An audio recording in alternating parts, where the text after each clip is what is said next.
নমস্কার তোমাদের সবাইকে সানা স্মাইল এডুকেশন সেন্টারে স্বাগত জানিয়ে আজকের ক্লাসটি শুরু করছি। আজকে তোমাদের সঙ্গে আলোচনা করব তোমরা যারা সপ্তম শ্রেণীর প্রথম পর্যায়ক্রমিক মূল্যায়ন পরীক্ষা দেবে 2026 সালে তোমাদের জন্য রায় ও মার্টিন প্রশ্নবিচিত্র থেকে আজকে সমাধান করব সপ্তম শ্রেণীর পরিবেশ ও বিজ্ঞান বিষয় মডেল নম্বর 14। চলো 14 নম্বরে যে সমস্ত প্রশ্নগুলি আছে সমস্ত প্রশ্নের উত্তরের সমাধান করে দেখাবো। চলো মূল বিষয়ে যাওয়া যাক। কি আছে গ্রুপ এতে? একে আছে ফারেনহাইট থার্মোমিটার দিয়ে সর্বনিম্ন কত তাপমাত্রা মাপা যায়? উত্তরটা লিখবে 32 ডিগ্রি ফারেনহাইট, অপশন এ। দিয়ে দেখো লিন তাপের পদার্থের, উত্তরটা লিখবে পদার্থের অবস্থান্তর ঘটায়, অপশন সি। 3 দেখো 3 দিকের প্রশ্নের উত্তরটা হবে অপশন বি তাপ। 4 আছে ডাক্তারি থার্মোমিটারে কোন স্কেল দেওয়া থাকে? উত্তরটা লিখবে ফারেনহাইট স্কেল, অপশন ডি। পরে দেখো 5 দাগের প্রশ্নের উত্তরটা হবে অপশন ডি। পরবর্তী দেখো 6 দাগ প্রশ্নের উত্তরটি হবে অপশন ডি। পরবর্তী দেখো 7 দাগের প্রশ্নের উত্তরটি হবে অপশন বি। পরবর্তী দেখো 8 দাগ প্রশ্নের উত্তরটি হবে পারমাণবিক সংখ্যা, অপশন এ। 9 দাগ দেখো একটি সংশ্লেষিত খাদ্য হলে উত্তরটা লিখবে কোল্ড ড্রিঙ্কস, অপশন ডি। 10 দেখো লিগামেন্ট উপস্থিত প্রোটিনটি হলো উত্তরটা লিখবে কোলাজেন, অপশন এ। 11 দাগে দেখো ভিটামিন ডি এর অভাবজনিত রোগ হলো উত্তরটা লিখবে রিকেট, অপশন বি। পরবর্তী দেখো কি আছে হলুদ রঙের লাড্ডুতে যে ক্ষতিকারক কৃত্রিম রং থাকে তা হলো উত্তরটা লিখবে মেটানিল ইওল, অপশন এ। পরবর্তী দেখো গ্রুপ বির কি আছে? 1 দাগ দেখো উত্তরটা হবে 200টি। 2 দাগ দেখো শূন্যস্থান পূরণের উত্তরটা হবে উষ্ণতায় অপরিবর্তিত থাকে। তারপরে দেখো ডাক্তারি থার্মোমিটারের উষ্ণতা নির্দেশক তরল হিসাবে পারদ ব্যবহার করা হয়। 3 দেখো উত্তরটা হবে ভুল। 4 দেখো উত্তরটা হবে 3টি। 5 দেখো উত্তরটা হবে ভিটামিন এ। 6 দেখো বেমানান, এটা হবে ভিটামিন। 6 দাগে দেখো উত্তরটা হবে এখানে সোডিয়াম। সোডিয়ামের সংকেতটা কি অবশ্যই কমেন্ট বক্সে তোমরা জানিও সোডিয়ামের সংকেত। পরবর্তী দেখো গ্রুপ সি, দেখো কি আছে।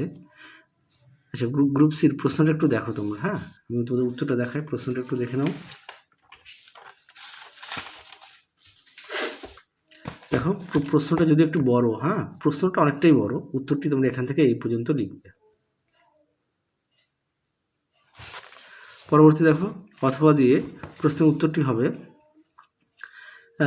কোন কোন বিষয়ের উপর নির্ভর করে বস্তুর ভর, উষ্ণতা বৃদ্ধি ও বস্তুর উপাদান। আর এই সাইজে তাপের একক, উত্তরটা লিখবে জুল। পরবর্তী দেখো 2 দাগের প্রশ্নটা দেখো, তোমাদের উত্তরটা দেখায়। দেখো উত্তরটি তোমরা এখান থেকে এই পর্যন্ত লিখবে। দেখো অনুরূপ প্রশ্নটা একটু দেখে নিও, এখান থেকে এই পর্যন্ত লিখবে। পাঠ্য বইতে তোমরা পেয়ে যাবে পেজ নাম্বার 13। পরবর্তী দেখো কি আছে, প্রশ্নগুলো একটু তোমরা দেখে নিও, হ্যাঁ প্রশ্নটা বলছি না তাহলে একটু ভিডিওটা একটু বড় হয়ে যায়। আচ্ছা পরবর্তী দেখো কি আছে, তুতের এখানে এই প্রশ্নটা দেখো, তুতের জলীয় দ্রবণে একটি লোহার পেরেক ডুবিয়ে দিলে কিছুক্ষণ পর কি পরিবর্তিত দেখবে তা বিক্রিয়া সমীকরণ সহ লেখো। আর এটি কি ধরনের বিক্রিয়া? এটি হচ্ছে প্রতিস্থাপন বিক্রিয়া। আচ্ছা বাকি প্রশ্নের উত্তরটা একটু তোমরা দেখো। দেখো প্রশ্নের উত্তরটি এখানে বিক্রিয়াটাও দেখে নিও, এখান থেকে এই পর্যন্ত লিখবে। আচ্ছা যদি পারো ছক করে লিখবে কি করা হলো, কি দেখলাম, একটা পরীক্ষা সহকারেও দেওয়া আছে, হ্যাঁ চিত্র সহ। পরবর্তী দেখো কি আছে, দেখো একটা সমীকরণ সমতা বিধান দেওয়া আছে, দেখে নিও এখানে 2 হবে, এখানেও 2 হবে। তারপরে দেওয়া আছে এটি কি ধরনের বিক্রিয়া তা লেখো, এটি হচ্ছে প্রতিস্থাপন বিক্রিয়া। পরেরটা দেখো 4 দাগে দেখে নাও প্রশ্নের উত্তরটি, এটা হচ্ছে MnO3, এটা হচ্ছে M2CO3 প্যাকেটের ভিতরে।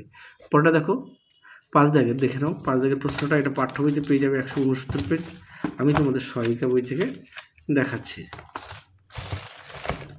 দেখো প্রশ্নের উত্তরটি ঠিক এখান থেকে এই পর্যন্ত লিখবে, দেখে নাও। পরবর্তী দেখো কি আছে, সংশ্লেষিত খাদ্য কাকে বলে উদাহরণ দাও। দেখে নাও এখান থেকে এই পর্যন্ত উত্তরটা লিখবে, এখান থেকে এই পর্যন্ত উত্তরটা লিখবে। পরবর্তী প্রশ্ন দেখো কি আছে, আচ্ছা কোয়াশিয়কর রোগ কেন হয় এবং এই রোগে কী কী লক্ষণ দেখা যায়? এটা পাঠ্য বইতে তোমাদের 165 পেজে আছে, আগের ভিডিওতে দেখিয়েছি, তোমরা একটু দেখে নিও। তাহলে চলো আজকের মতো এখানেই সমাপ্ত করছি, আবার দেখা হবে খুব শীঘ্রই তোমাদের পরবর্তী ভিডিওতে। তোমরা সবাই সুস্থ থেকো, ভালো থেকো, আজকের মতো টাটা।